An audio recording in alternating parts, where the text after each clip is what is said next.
Une vague qui peu à peu envahit cette zone industrielle, emporte avec elle hangars et conteneurs. Plusieurs quartiers sont ainsi engloutis. La scène se passe dans les îles Kouriles, entre la Russie et le Japon. La terre vient de trembler violemment et l'alarme au tsunami retentit.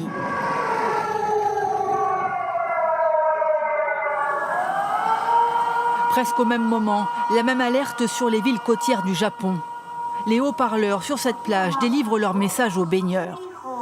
Veuillez quitter les zones côtières et évacuer vers les hauteurs. Ce genre de choses n'arrive pas souvent, non? J'ai été vraiment très étonnée. Les employés de cette entreprise, eux, se réfugient sur le toit. Dans les hôtels, des messages de prudence.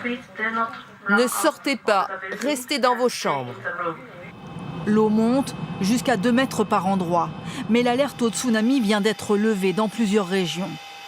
Au plus fort de la matinée, c'est cette large zone du Pacifique, du Japon aux États-Unis, en passant par l'Amérique du Sud, qui est passée en alerte maximale.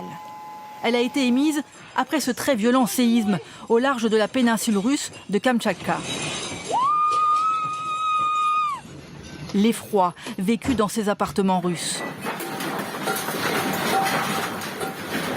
Jusque dans cette salle d'hôpital où les médecins continuent malgré tout d'opérer.